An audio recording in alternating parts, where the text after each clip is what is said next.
ಕ್ಷಣವಾಗಿರ್ತಕ್ಕಂತಹ ಆರ್ಒಬಿಯ ಫಲಕ ಅನಾವರಣವನ್ನ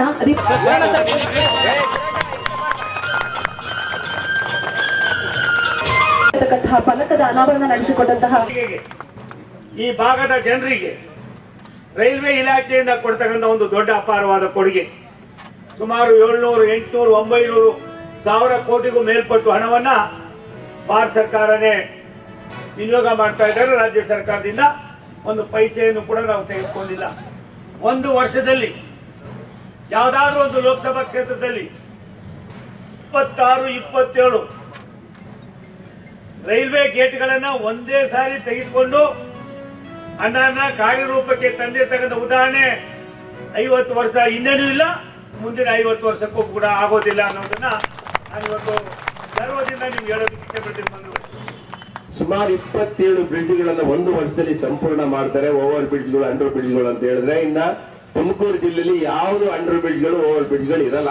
ಜನ ಅರ್ಧ ಗಂಟೆ, ಕಾಲ್ ಗಂಟೆ ತಮ್ಮ ಅಮೂಲ್ಯವಾದ ಸಮಯವನ್ನ ಫ್ಯಾಕ್ಟ್ರಿಗೆ ಹೋಗ್ಬೇಕಾದ್ರೆ, ಕೆಲ್ಸಕ್ಕೆ ಹೋಗ್ಬೇಕಾದ್ರೆ, ಯಾವ್ದಾರ DC ಆಫೀಸ್ಗೆ ಹೋಗ್ಬೇಕಾದ್ರೆ ಪ್ರತಿ ದಿವಸ 15 ನಿಮಿಷ ಹೋಗ್ಬೇಕಾದ್ರೆ ಬರ್ಬೇಕಾದ್ರೆ 15 ನಿಮಿಷ ಕಾಯುವಂತ ಪ್ರಮೇಯ ಇಲ್ಲದ ಹಾಗೆ ನಮ್ಮ ಸಮಯವನ್ನ ಪ್ರತಿ ದಿನ 30 ನಿಮಿಷ ಅಥವಾ 1 ಗಂಟೆ ಕೆಲವು ಸಂದರ್ಭದಲ್ಲಿ ಅಷ್ಟು ಸಮಯವನ್ನ ಉಳಿತಾಯ ಮಾಡಿ ಈ ಬ್ರಿಡ್ಜ್ ಅನ್ನ ಇವತ್ತು ನಾವು ಶಂಕುಸ್ಥಾಪನೆ ಮಾಡಿದ್ದೇವೆ.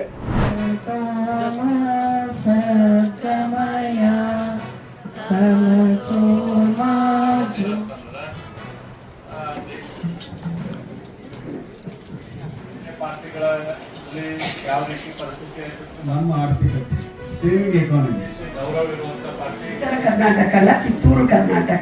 ಯಾವ ರೀತಿ ಪರಿಸ್ಥಿತಿ ಗೊತ್ತೈತಿ.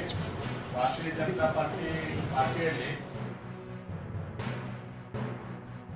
ಯಾರಿಗೂ ರೇಷನ್ ಸರಿಯಾಗಿ ಕೊಡ್ತಾ ಇಲ್ಲ. ರೇಷನ್ ಅಂಗಡಿ ಅವ್ರು ಕರ್ಕೊಂಡೋಗಿ ರೇಷನ್ ಕಾರ್ಡ್ನಲ್ಲಿ ಎಂಟ್ರಿ, ಯಾರು ಎಲಿಜಿಬಲ್ ಇದ್ದಾರೋ ಅವ್ರಿಗೆ ಎಂಟ್ರಿ ಮಾಡಿಸ್ತೀವ. ಯಾರಿಗೋ ಆಸ್ಪತ್ರೆಯಲ್ಲಿ ಸರಿಯಾಗಿ ನೋಡ್ತಾ ಇಲ್ಲ, ಆಸ್ಪತ್ರೆಯಲ್ಲಿ ನಾವು ಅವ್ರಿಗೂ ಔಷಧಿ ಕೊಡಿಸ್ತೀವ. ಅಂದ್ರೆ ನಮ್ಮ ಸ್ವಂತ ದುಡ್ಡಲ್ಲ, ಅಲ್ಲೇ ಹೋಗಿ ನಾವು ಬಿಜೆಪಿ ಅಂತಂದ್ರೆ ಇವತ್ತು ಅವನು ನಿರಾಕರಿಸಲಿಕ್ಕೆ ಸಾಧ್ಯವಿಲ್ಲ.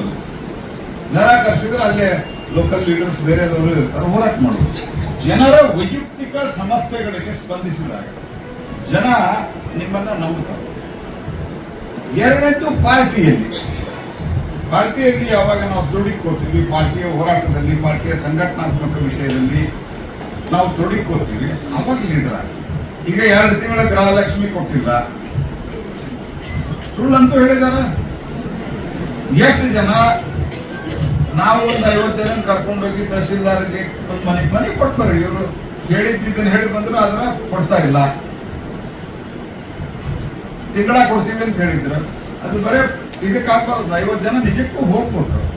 ಈ ರೀತಿಯಾಗಿ ಸಣ್ಣ ಸಣ್ಣ ವಿಷಯಗಳಲ್ಲಿ ಕೇರಿಂಗ್ ದಿ ಪೀಪಲ್, ಯಾರಿಗೂ ಎಲಿಜಿಬಲ್ ಇದ್ದಾನೆ ಸ್ಕಾಲರ್ಶಿಪ್ ಸಿಗ್ತಾ ಇಲ್ಲ. ಸಾಮಾಜಿಕವಾಗಿ ಪ್ರಜ್ಞೆಯನ್ನು ಬೆಳೆಸಿ ಅನ್ಯಾಯದ ವಿರುದ್ಧ ಹೋರಾಟ ಮಾಡಲು, ಧ್ವನಿ ಎತ್ತಲು ತಮ್ಮನ್ನ ಸನ್ನದ್ಧ ಮಾಡುವ ಸಲುವಾಗಿ ಇಲ್ಲಿ ಸೇರಿಸಿ ಅದರ ಮುಖಾಂತರ ಹುಟ್ಟುವಂತಹ ನಾಯಕತ್ವಕ್ಕೆ ಮುಂದಿನ ದಿನಗಳಲ್ಲಿ ಕರ್ನಾಟಕದ ರಾಜಕೀಯದಲ್ಲಿ ಭವ್ಯ ಭವಿಷ್ಯವನ್ನು ಬರೆಯೋದಕ್ಕೆ ಸೇರಿಸಿದ್ದಾರೆ ಎಂದು ನನ್ನ ಭಾವನೆ. ಬೇರೆ ಬೇರೆ ವಿಷಯಗಳ ಬಗ್ಗೆ ಆಲ್ರೆಡಿ ಈಗ ಅಧ್ಯಕ್ಷರ ತಮಗೆ ಮಾತಾಡಿರ್ಬೋದು ಅಥವಾ ಮುಂದೆ ಕೂಡ ಮಾತಾಡ್ತಾರೆ.